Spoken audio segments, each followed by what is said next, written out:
निर्जला एकादशी व्रत कथा। भीमसेन व्यास जी से कहने लगे कि हे पितामह, भ्राता युधिष्ठिर, माता कुंती, द्रौपदी, अर्जुन, नकुल और सहदेव आदि सब एकादशी का व्रत करने को कहते हैं, परंतु महाराज मैं उनसे कहता हूँ कि भाई मैं भगवान की शक्ति पूजा आदि तो कर सकता हूँ, दान भी दे सकता हूँ, परंतु भोजन के बिना नहीं रह सकता। इस पर व्यास जी कहने लगे कि हे भीमसेन, यदि तुम नरक को बुरा और स्वर्ग को अच्छा समझते हो तो प्रतिमास की दोनों एकादशियों को अन्न मत खाओ। भीम कहने लगे, हे पितामह, मैं तो पहले ही कह चुका हूँ कि मैं भूख सहन नहीं कर सकता। यदि वर्ष भर में कोई एक ही व्रत है तो वह मैं रख सकता हूँ, क्योंकि मेरे पेट में वक्र नाम वाली अग्नि है, सो मैं भोजन के लिए बिना नहीं रह सकता। भोजन करने से वह शांत रहती है, इसलिए पूरा उपवास तो क्या, एक समय भी बिना भोजन किए रहना बहुत कठिन है। अतः आप मुझे कोई ऐसा व्रत बताइए जो वर्ष में केवल एक ही बार करना पड़े और मुझे स्वर्ग की प्राप्ति भी हो जाए। श्री व्यास जी कहने लगे कि हे पुत्र, बड़े बड़े ऋषियों ने बहुत शास्त्र आदि बनाए जिनसे बिना धन के थोड़े परिश्रम से ईश्वर की प्राप्ति की जा सकती है। इसी प्रकार शास्त्रों में दोनों पक्षों की एकादशी का व्रत मुक्ति के लिए रखा जाता है। व्यास जी के वचन सुनकर भीमसेन नरक में जाने के नाम से ही भयभीत हो गए और कांपकर कहने लगे कि अब क्या करूं, मास में 2 व्रत तो मैं नहीं कर सकता, हाँ वर्ष में एक व्रत करने का प्रयत्न अवश्य कर सकता हूँ। अतः वर्ष में एक ही दिन व्रत करने से यदि मेरी मुक्ति हो जाए तो कोई ऐसा व्रत बताइए। यह सुनकर व्यास जी कहने लगे कि वृषभ और मिथुन की संक्रांति के बीच ज्येष्ठ मास के शुक्ल पक्ष की जो एकादशी आती है उसका नाम निर्जला है। तुम उस एकादशी का व्रत करो।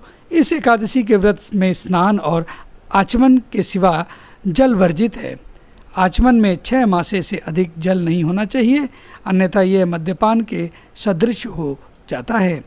इस दिन भोजन नहीं करना चाहिए, क्योंकि भोजन करने से व्रत नष्ट हो जाता है।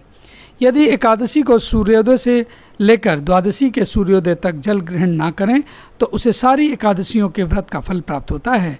द्वादशी को सूर्योदय से पहले उठकर स्नान आदि करके ब्राह्मणों का दान आदि देना चाहिए। इसके पश्चात भूखे और सत्य पात्र ब्राह्मण को भोजन कराकर फिर आप भोजन कर लेना चाहिए। इसका फल पूरे वर्ष की संपूर्ण एकादशियों के बराबर होता है। व्यास जी कहने लगे कि हे भीमसेन, यह मुझको स्वयं भगवान ने बताया है। इस एकादशी का पुण्य समस्त तीर्थों और दानों से अधिक है। केवल एक दिन मनुष्य निर्जल रहने से पापों से मुक्त हो जाता है। जो मनुष्य निर्जला एकादशी का व्रत करते हैं उनकी मृत्यु के समय यमदूत आकर नहीं घेरते, वरना भगवान के पार्षद उसके पुष्पक विमान में बिठाकर स्वर्ग को ले जाते हैं। अतः संसार में सबसे श्रेष्ठ निर्जला एकादशी का व्रत है, इसीलिए यत्न के साथ इस व्रत को करना चाहिए।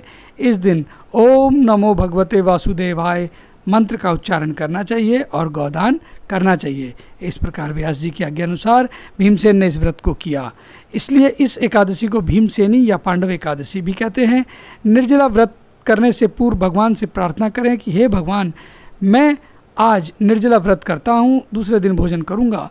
मैं इस व्रत को श्रद्धापूर्वक करूँगा, अतः आपकी कृपा से मेरे सब पाप नष्ट हो जाएं। इस दिन जल से भरा हुआ एक घड़ा वस्त्र से ढककर स्वर्ण सहित दान करना चाहिए। जो मनुष्य इस व्रत को करते हैं उनको करोड़ों फल सोने के दान का फल मिलता है, और जो इस दिन यज्ञादि करते हैं उनका फल तो वर्णन ही नहीं किया जा सकता। इस एकादशी के व्रत से मनुष्य विष्णु लोक को प्राप्त होता है। जो मनुष्य इस दिन अन्न खाते हैं वे चांडाल के समान हैं, वे अंत में नरक में जाते हैं। जिसने निर्जला एकादशी का व्रत किया है वह चाहे ब्रह्म हत्यारा हो, मद्यपान करता हो, चोरी की हो या गुरु के साथ द्वेष किया हो, मगर इस व्रत के प्रभाव से स्वर्ग जाता है।